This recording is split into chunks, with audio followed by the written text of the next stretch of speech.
우리가 읽었던 과거의 책들, 특별히 동화책을 보면 늘 착한 일과 선행이 있고 난 다음에는 보상이 있습니다.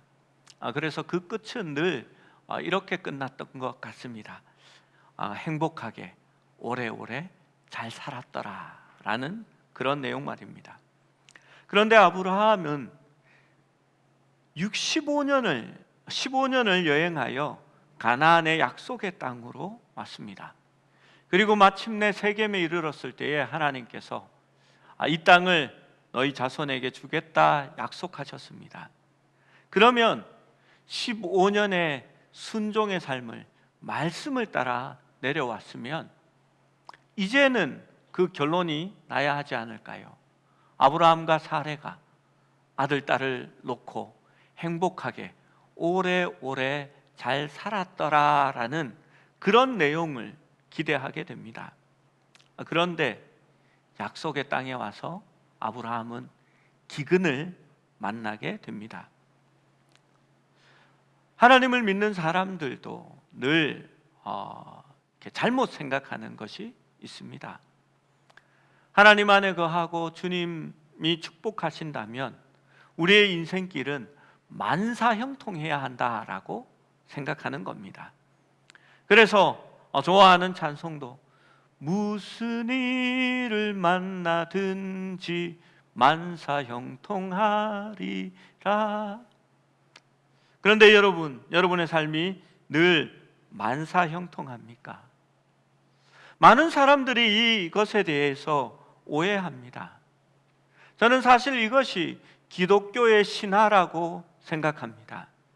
여러분, 그리스도인들도 고난을 당합니다. 기근을 만납니다. 환난을 당하게 됩니다.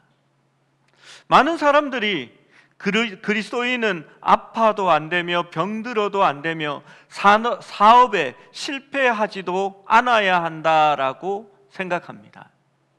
그리고 사업에 실패하든지 고난을 당하든지 환난을 만나면 수군거리기 시작합니다. 영혼이 건강하지 못하니까 육신이 건강하지 못하고 범사에 형통하지 못한 게 아니냐라는 식으로 말합니다. 여러분, 그렇지 않습니다. 그런데 왜 그것을 믿습니까? 잘못된 신학의 결과입니다. 성경은 절대 그것을 말하지 않습니다. 이러한 생각들이 잘못 들어가니까 성도들이 아프고 힘들고 내일 모레 수술을 받는데도 기도 부탁을 하지 않습니다. 왜냐하면 기도 부탁을 하면 눈물을 흘리며 함께 기도해 주기보다는 아유 말 안 듣더니 결국 저렇게 됐구나, 목사님 힘들게 하더니 거봐 벌 받잖아 라는 이야기를 들을까 봐 두려워하기 때문입니다. 여러분, 성도들도 아플 수 있습니다. 고난이 찾아옵니다. 요한복음 16장 33절은 예수님께서 이렇게 말씀합니다. 함께 읽습니다. 시작. 이것을 너희에게 이르는 것은 너희로 내 안에서 평안을 누리게 하려 함이라. 세상에서는 너희가 환난을 당하나 담대하라. 내가 세상을 이기었노라. 예수님이 뭐라고 말씀하십니까? 나를 믿기 때문에 너희가 세상에서 환난을 당한다라고 이야기합니다. 주님 때문에 당하는 환난과 고난도 있다라고 말합니다. 그러나 내가 세상을 이기었으니 담대하라라고 말합니다. 그리고 이것을 이루는 이유는 너희가 평안을 누리게 함이라라고 말씀하고 있는 것입니다. 여러분, 그렇습니다. 믿음의 유무는 고난이나 환난이나 아픔이 없는 것이 아니라 그 환난과 고난을 통해서 여러분이 어떠한 태도를 가지느냐에 여러분의 믿음이 있는 것입니다. 여러분, 고난 가운데 있어도 담대할 수 있어야 합니다. 하나님이 주시는 평안을 누릴 수 있어야 합니다. 그것이 그리스도인의 태도인 것입니다. 지난주부터 이어온 문맥을 기억하기 위해서 창세기 12장 4절의 말씀을 같이 읽어봅니다. 4절 말씀입니다. 시작. 이에 아브라함이 여호와의 말씀을 따라갔고 룻도 그와 함께 갔으며 아브라함이 하란을 떠날 때에 75세였더라. 여러분, 이 말씀에 중요한 것이 있습니다. 아브라함이 무엇을 따라갔다라고 기록하고 있습니까? 말씀을 따라갔다라고 기록합니다. 여러분, 색연필이나 그러한 것이 있으면 이 여호와의 말씀을 따라에 밑줄을 그어 두십시오. 여러분, 그것이 참으로 중요합니다. 그는 하나님의 말씀을 쫓아왔습니다. 그리고 가나안에 들어오자 하나님께서는 아브라함에게 이 땅을 내 자손에게 주겠다라고 말씀하셨습니다. 그렇다면 아브라함은 이제 그 땅에 머물러 있어야 하지 않을까요? 그가 말씀을 따라 왔기 때문입니다. 그런데 아브라함이 머물러 있는 그 땅에 기근이 생기고 말았습니다. 그러면 어떻게 해야 할까요? 말씀을 따라 왔으니 말씀을 믿고 하나님을 신뢰하면서 평안 가운데 담대하게 그 기근을 뛰어넘을 수 있어야 합니다.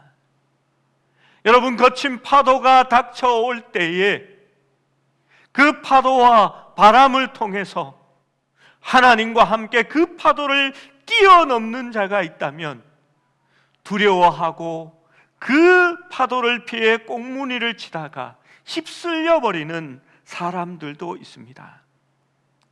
믿음의 조상이었던 아브라함이 말씀을 따라 왔는데 이제 기근이 닥치니까 말씀을 잃어버립니다.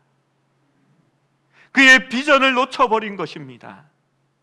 그는 이제 기근을 피해 도피하는 것을 선택합니다. 그래서 기근을 피할 곳이 어디 있는지, 물이 있는 곳이 어디 있는지 그는 기근을 피해 애굽에 거류하려고 그리로 내려갔다라고 10절 말씀은 기록하고 있는 것입니다. 여러분, 그럴 거면 왜 갈대아인이 사는 우르에서 아브라함이 나왔습니까? 헛고생한 겁니다. 여러분, 한번 지도를 봐주십시오.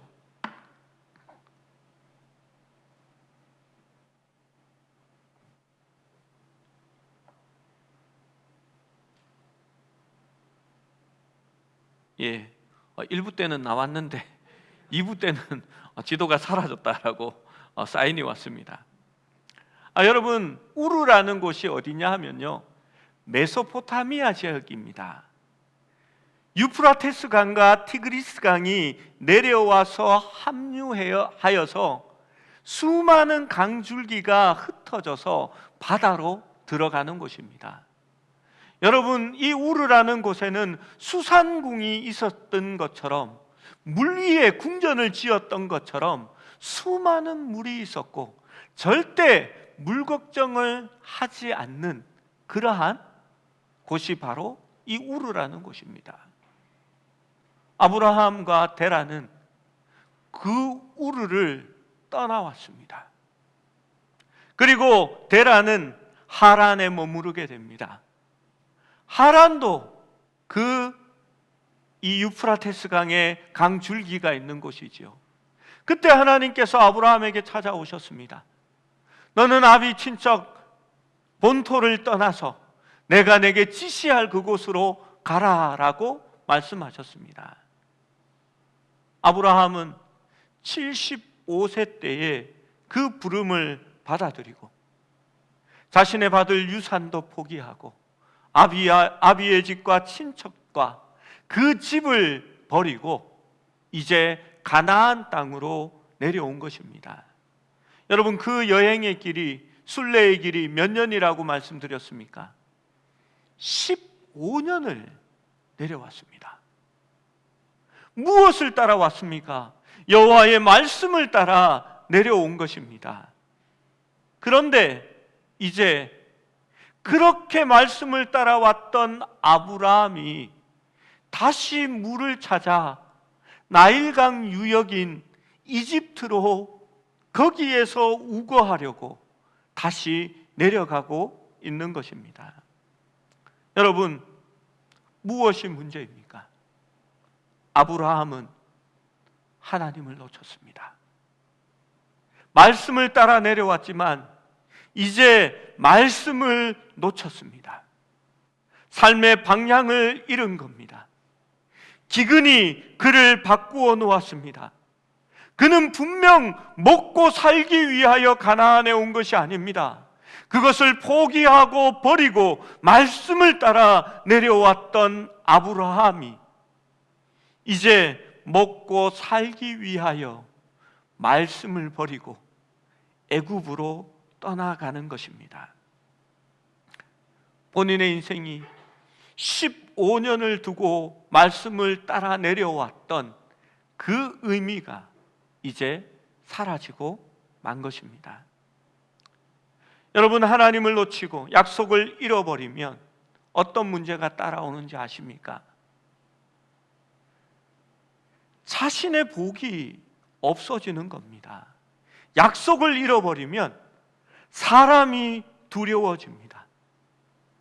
하나님께서 내가 그 땅에서 복이 되게 해주겠다라고 약속하시고 너를 축복하는 자를 내가 축복하며 너를 저주하는 자를 저주하겠다 말씀하셨는데 그 말씀을 버리고 애굽으로 내려간다면 하나님의 축복 밖에 거하는 것이 되는 것입니다.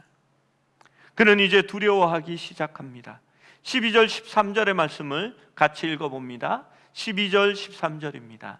시작. 애굽 사람이 그대를 볼 때에 이르기를 이는 그의 아내라 하여 나를 죽이고 그대는 살리리니 원하건대 그대는 나의 누리라 하라.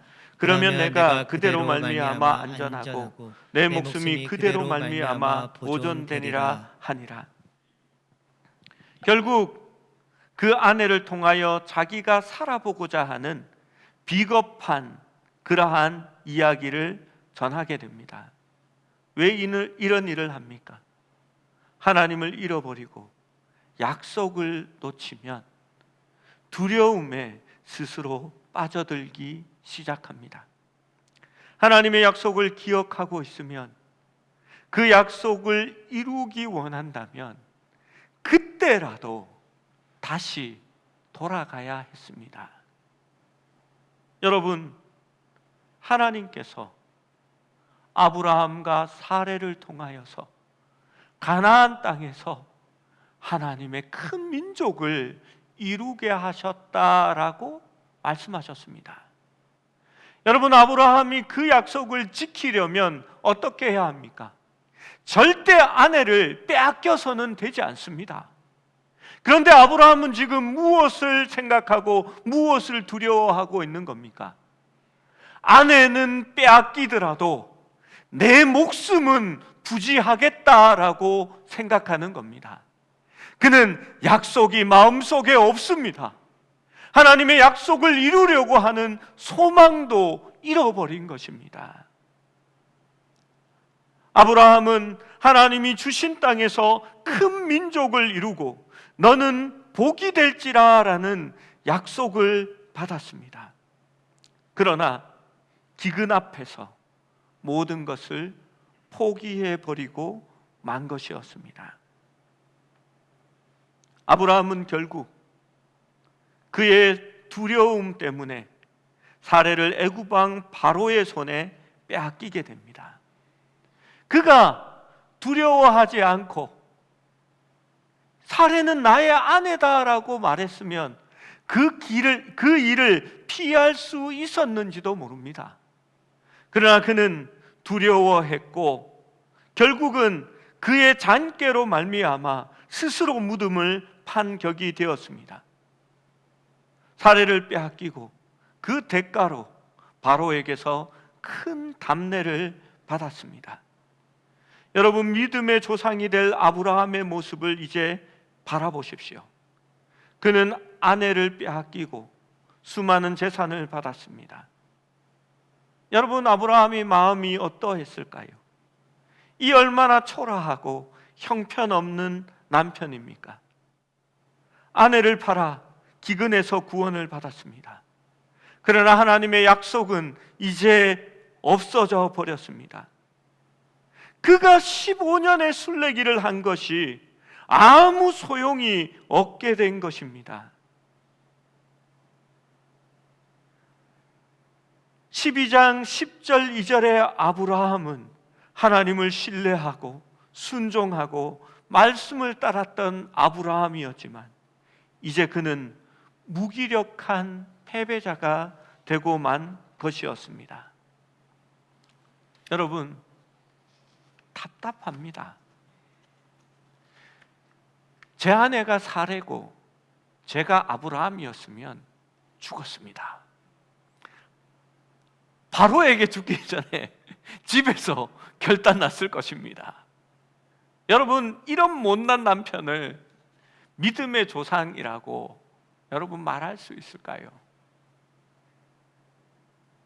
그러나 하나님의 은혜가 그 상황에 개입합니다. 하나님은 바로의 집에 큰 재앙을 내립니다. 여러분, 무엇 때문입니까? 아브라함의 믿음이 대단해서가 아닙니다. 아브라함은 신실하지 않습니다. 약속을 저버렸습니다.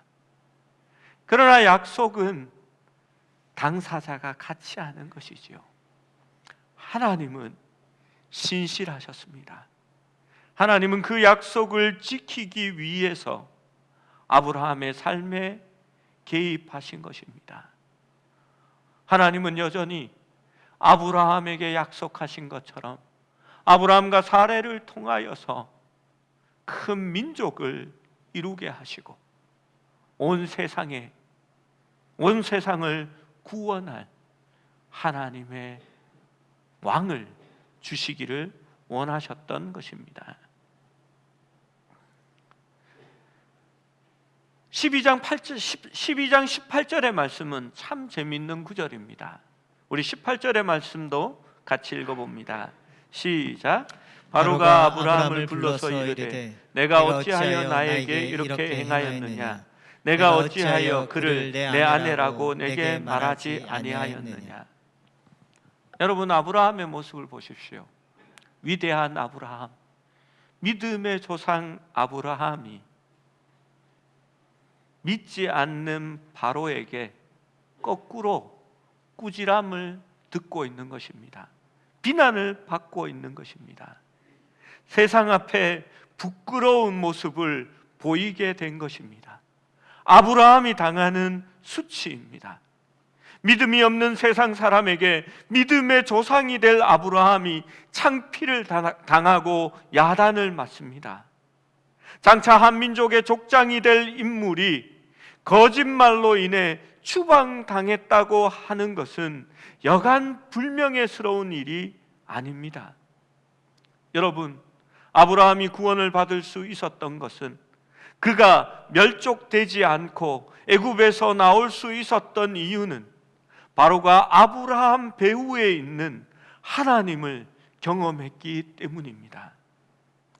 바로가 아브라함을 불러 사례를 그냥 데려가라고 한 것도 아브라함의 하나님이 이집트와 자기 가족들에게 더 이상 노를 바라지 않도록 하나님과 그의 일행을 빨리 내보내고 싶었기 때문입니다. 여러분, 그리스도의 힘과 능력은 어디에 있을까요? 지혜로운 생각이나 이익을 쫓아가는 삶에 있지 않습니다. 그리스도의 힘과 능력은 하나님의 말씀을 좇아 살아갈 때에 거기에 존재하는 것입니다. 우리가 너희는 세상의 빛과 소금이니 너희가 그 맛을 잃으면 버리어 사람들에게 밟힐 뿐이니라 라고 말씀하고 있는 것입니다. 여러분, 우리가 그리스도인의 맛을 가져야 합니다. 말씀대로 쫓아 살아야 합니다. 그럴 때에야만이 우리가 세상을 비출 수가 있으며 세상을 썩지 않게 만드는 주님의 그 능력을 보일 수 있는 것입니다. 여러분, 그런데 우리가 세상과 똑같이 이익을 쫓아 기근을 피해 달아나는 그러한 사람이 된다면 믿지 않는 사람들이 우리에게 바로가 아브라함을 꾸짖은 것처럼 비난하고 손가락질하게 될 것입니다. 여러분, 오늘날 그리스도인들이 왜 이렇게 만만한 존재가 되었습니까? 사람들이 모이면 왜 그렇게 쉽게 교회를 욕하고 예수쟁이들에 대하여 손가락질을 할 수 있을까요? 여러분, 능력을 잃어버렸기 때문입니다. 그리스도의 능력이 어디에서 있습니까? 주님과 함께하고 그리스도 안에 거하고 그 말씀을 쫓아 살아갈 때에 우리의 능력이 나오는 것입니다. 여러분, 주님 안에 있어야 가지는 그리스도 된 나무에 달려 있어야 그 열매를 맺을 수 있는 것입니다. 주님을 떠나면 아무것도 아닙니다. 시편 37편 23절 24절은 이렇게 말합니다.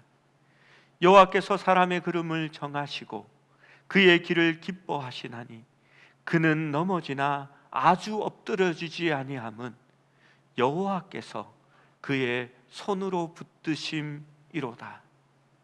여러분, 우리가 때로는 넘어져도 아주 엎드려지지 않는 것은 하나님께서 우리를 붙들고 계시기 때문입니다. 실수는 누구나 합니다. 여러분, 많은 믿음의 선조들이 실수했습니다. 모세도 벌거벗고 술 취해 누워 있어서 아들을 저주하고 말았습니다. 여러분, 아브라함도 기근을 만났을 때에 분명한 목표와 비전을 잃어버리고 하나님을 떠나버렸습니다. 여러분, 어디 다윗도 생각해 보십시오. 그가 전쟁에 이기고 승승장구할 때에 하나님을 잊고 늦게 일어나 새벽을 깨우는 다윗이 늦게 일어나 성벽 위를 맴돌다 무서운 죄에 빠지고 만 것입니다. 실수는 누구나 할 수 있습니다. 그러나 실수해도 괜찮다라는 말은 아닙니다. 그들의 실수는 그들의 삶과 후손에게 치명적인 오점을 남겼고 그들의 이름에 오명을 남기게 됩니다. 그래서 실수하지 않아야 합니다. 우리는 하나님을 의지하고 우리의 부족함을 겸손히 인정하며 하나님과 늘 함께 동행하고 그 말씀을 날마다 상기하며 우리가 무엇을 따라 살고 있는지를 날마다 생각할 수 있어야 합니다.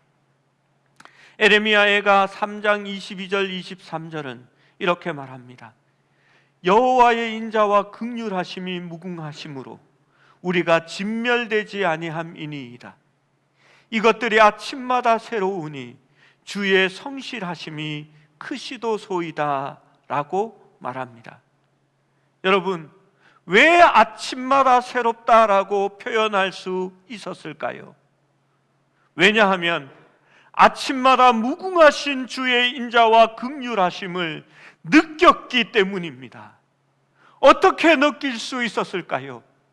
다윗이 새벽에 하나님을 깨우며 찬송할 수 있었던 것처럼 에레미야도 새벽에 날마다 하나님 앞에 기도로 나아감으로써 주의 인자와 긍휼하심이 얼마나 풍성하신지를 알 수 있었고, 하나님의 성실하심을 아침마다 새롭게 만날 수 있었기 때문입니다. 여러분, 제가 날마다 매번 얘기하는 게 있습니다. 신앙은 과거가 없습니다. 예전에 내가 믿었다라고 말하는 것이 통하지 않습니다. 아브라함도 15년을 쫓아 가나안으로 왔고 그 약속을 받았고 그 약속의 땅에 도달했지만 그는 하나님의 말씀을 잊고 비전을 잃어버렸을 때에 형편없는 모습을 보이고 마는 것입니다. 제가 목사이기 때문에, 여러분이 장로 권사이기 때문에 여러분의 신앙을 보장하는 것은 아닙니다. 매일의 양식을 먹지 않으면, 매일의 하나님을 만나지 못한다면 여러분, 우리는 아무것도 할 수 없는, 죄에 빠질 수밖에 없는 부족한 사람임을 스스로 알아야 하는 것입니다. 시편 1편의 표현대로 주야로 주의 율법을 즐거워하며 묵상하는 자가 복 있는 사람입니다. 여러분, 그렇습니다. 우리는 매일 아침 우리의 자신과 여호와의 말씀을 기억하면서 기도해야 하는 것입니다. 아브라함 때에 약속의 땅에 기근이 들었습니다. 여러분, 올 한 해를 바라다 보십시오. 뉴스를 보십시오. 계속해서 기근이 올 것이다 말하지 않습니까? 고용지표는 떨어집니다. 금리는 높아져 갑니다. 빚을 지고 있는 사람들은 이자 비용이 늘어만 갑니다. 많은 교회들이 빚 위에 지어졌고 그 빚을 감당을 못하고 있습니다. 예전에는 빚을 갚는데 1,000만 원을 매달 이자로 갚았다면 그 돈이 7,000만 원이 되고 8,000만 원이 되는 그러한 때가 되고 말았습니다. 여러분, 실직자가 늘어난다고 하며 면회퇴직을 권하는 회사들이 늘어갑니다. 모든 것이 경기가 좋지 않다라고 말합니다. 여러분, 기근의 때가 찾아오고 있는 것입니다. 여러분, 그러나 우리가 어떻게 해야 할지를 오늘 말씀은 보여주고 있는 것입니다. 아브라함은 기근을 피하려고 애굽으로 내려갔습니다. 그러나 우리는 기근을 피하려 하는 것이 아니라 더 깊이 주의 말씀 가운데로, 더 깊이 주의 성실하심 속으로 나아갈 수 있어야 할 때입니다. 실수는 하나님의 은혜를 깨닫고 우리의 부족함을 깨닫게 하며 새로운 은혜를 갈망하게 하는 것이 될 수 있어야 합니다. 여러분, 반복되는 실수를 하지 않기 위해서, 주님의 약속을 기억하기 위해서는 훈련이 필요합니다. 그것이 바로 성실과 경건의 훈련이 될 수 있어야 합니다. 여러분, 기근의 때가 되었습니다. 그렇다면 우리는 더더욱 주님의 약속을 날마다 상기할 수 있어야 합니다. 매일 하나님 앞에 나와 그분의 성실하심이 날마다 새롭다라는 것을 고백할 수 있어야 하는 것입니다. 은혜는 만나와 같은 것입니다. 그날 새벽에 내린 만나가 그날 하루만 지나면 썩어 문드러지고 냄새나며 사라질 것입니다. 내일 먹을 새로운 만나는 내일 새벽을 통하여 다시 얻을 수 있어야 하는 것입니다. 여러분, 그러기에 날마다 말씀으로 나아가십시오. 날마다 큐티를 통하여 주님의 약속을 다시 새겨보십시오. 그러면 우리가 기근 가운데서도 능히 하나님의 복을 얻게 될 것이고, 그 약속의 땅에서 너는 복이 될지라 라는 그 말씀을 받아 누릴 수 있게 될 것입니다. 여러분, 기근의 때, 어려움의 때가 선포된 이러한 시점에서 쉬운 방법으로 세상으로 나아가려고 하지 마십시오. 더욱더 하나님의 뜻을 찾고 하나님의 말씀 가운데 있어야 할 때인 줄로 믿습니다. 코로나 때문에 교회에 잠시 떨어져 있던 주의 백성들이, 우리 성도들이 다시 예배의 기쁨을 회복하기를 원합니다. 다시 기도의 자리로 나아오고 예배의 자리로 더 가까이 나아갈 수 있기를 원합니다. 두려움에 놀라지 말고 하나님의 약속을 붙잡고 하나님의 뜻을 놓치지 않는 우리 모두가 될 수 있기를 주님의 이름으로 축원합니다.